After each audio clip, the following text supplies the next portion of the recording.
Australia ਦੇ ਸੂਬੇ new south Wales ਦੇ ਵੁਲਨਗੋਂਗ ਇਲਾਕੇ ਨੇੜੇ ਸਵੇਰੇ ਕੱਲ 4:15 ਵਜੇ ਭਿਆਨਕ ਰੇਲ ਹਾਦਸਾ ਵਾਪਰਿਆ। ਇਸ ਭਿਆਨਕ ਹਾਦਸੇ ਵਿੱਚ ਰੇਲ ਗੱਡੀ ਦੇ ਕੁਝ ਡੱਬੇ ਪਟੜੀ ਤੋਂ ਉਤਰ ਗਏ। NSW ਪੁਲਿਸ ਇਸ ਗੱਲ ਦੀ ਜਾਂਚ ਕਰ ਰਹੀ ਹੈ ਕਿ ਬੁੱਧਵਾਰ ਸਵੇਰੇ ਵੁਲਨਗੋਂਗ ਦੇ ਕੋਲ ਇੱਕ ਵੱਡੀ ਰੇਲ ਪਟੜੀ ਤੋਂ ਉਤਰਨ ਤੋਂ ਪਹਿਲਾਂ ਇੱਕ ਚੋਰੀ ਹੋਈ ਕਾਰ ਜਾਣਬੁੱਝ ਕੇ ਇੱਕ ਰੇਲਵੇ ਕ੍ਰਾਸਿੰਗ ਤੇ ਕਿਉਂ ਛੱਡ ਦਿੱਤੀ ਗਈ ਸੀ।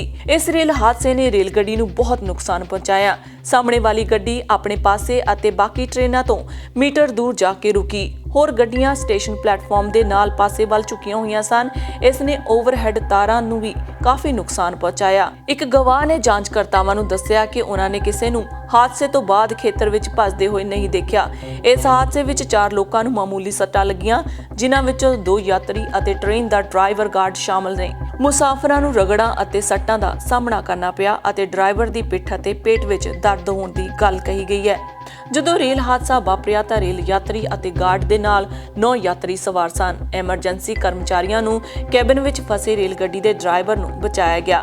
NSW ਦੇ ਮੁੱਖ ਇੰਸਪੈਕਟਰ ਨੋਰਮ ਰੀਸ ਨੇ ਇੱਕ ਬਿਆਨ ਵਿੱਚ ਕਿਹਾ ਹੈ ਕਿ ਇੱਕ ਹਫੜਾ ਦਫੜੀ ਵਾਲਾ ਦ੍ਰਿਸ਼ ਸੀ ਅਤੇ ਜਦੋਂ ਐਮਰਜੈਂਸੀ ਸੇਵਾਵਾਂ ਪਹਿਲਾਂ ਸਾਹਮਣੇ ਵਾਲੀ ਗੱਡੀ ਨੂੰ ਪੂਰੀ ਤਰ੍ਹਾਂ ਪਟੜੀ ਤੋਂ ਅਤੇ ਇਸ ਦੇ ਪਾਸੇ ਤੇ ਦੂਜੇ ਝੁਕਾਅ ਦੇ ਨਾਲ ਪਹੁੰਚੀਆਂ। ਟ੍ਰੇਨ ਨੇ ਬਿਜਲੀ ਦੀਆਂ ਲਾਈਨਾਂ ਨੂੰ ਹੇਠਾਂ ਲਿਆਂਦਾ ਸੀ ਜੋ ਗੱਡੀਆਂ ਦੇ ਉੱਪਰ ਲਪੇਟੀਆਂ ਹੋਈਆਂ ਸਨ। ਉਹਨਾਂ ਕਿਹਾ ਕਿ ਜਦੋਂ ਤੁਸੀਂ ਇੰਨਾ ਭਿਆਨਕ ਮੰਜ਼ਰ ਦੇਖਦੇ ਹੋ ਤਾਂ ਇਹ ਖੁਸ਼ਕਿਸਮਤੀ ਵਾਲੀ ਗੱਲ ਹੈ ਕਿ ਸਵਾਰੀਆਂ ਨੂੰ ਗੰਭੀਰ ਸੱਟਾਂ ਨਹੀਂ ਲੱਗੀਆਂ। ਸਿਡਨੀ ਟ੍ਰੇਨ ਦੇ ਮੁੱਖ ਕਾਰਜਕਾਰੀ ਮੈਟ ਲੌਂਗਲੈਂਡ ਸਨਰਾਈਜ਼ਰ ਨੇ ਦੱਸਿਆ ਕਿ ਮਹੱਤਵਪੂਰਨ ਸੀ ਕਿ ਗੱਡੀਆਂ ਨੂੰ ਪਟੜੀ ਤੋਂ ਉਤਾਰਿਆ ਜਾਵੇ। ਇਹ ਅੰਦਾਜ਼ਾ ਲਾਉਣਾ ਵੀ ਬਹੁਤ ਜਲਦ ਸੀ ਕਿ ਕਾਰ ਨੂੰ ਪਟੜੀ ਤੇ ਕਿਉਂ ਛੱਡਿਆ ਗਿਆ ਹੈ। ਲੌਂਗਲੈਂਡ ਨੇ ਕਿਹਾ ਹੈ ਕਿ ਸਾਈਟ NSW ਪੁਲਿਸ ਅਤੇ ਐਮਰਜੈਂਸੀ ਸੇਵਾਵਾਂ ਦੇ ਨਿਰੰਤਰ ਵਿੱਚ ਨੇ, ਇਸ ਲਈ ਅਸੀਂ ਉਹਨਾਂ ਦੀ ਜਾਂਚ ਜਾਰੀ ਰੱਖਣ ਦੀ ਉਡੀਕ ਕਰਾਂਗੇ।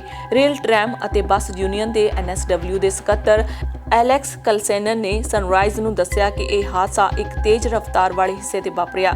ਕਲਾਸਿਸ ਨੇ ਕਿਹਾ ਕਿ ਇਹ ਬਹੁਤ ਹੀ ਦੁਖਦਾਈ ਸਥਿਤੀ ਹੈ।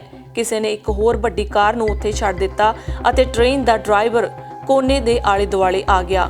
ਹਾਵਰਡ ਕੋਲਿਨਸਨ ਯਾਤਰੀਆਂ ਨੂੰ ਕਿਹਾ ਕਿ ਉਹਨਾਂ ਦੀ ਯਾਤਰਾ ਆਮ ਨਾਲੋਂ ਲੰਬੀ ਅਤੇ ਪ੍ਰਭਾਵਿਤ ਹੋ ਸਕਦੀ ਹੈ ਕਿਉਂਕਿ ਸਾਰਾ ਦਿਨ ਰੁਕਾਵਟ ਦੇ ਨਾਲ ਅਤੇ ਸਿਰਫ 30% ਸੇਵਾਵਾਂ ਚੱਲ ਰਹੀਆਂ ਨੇ।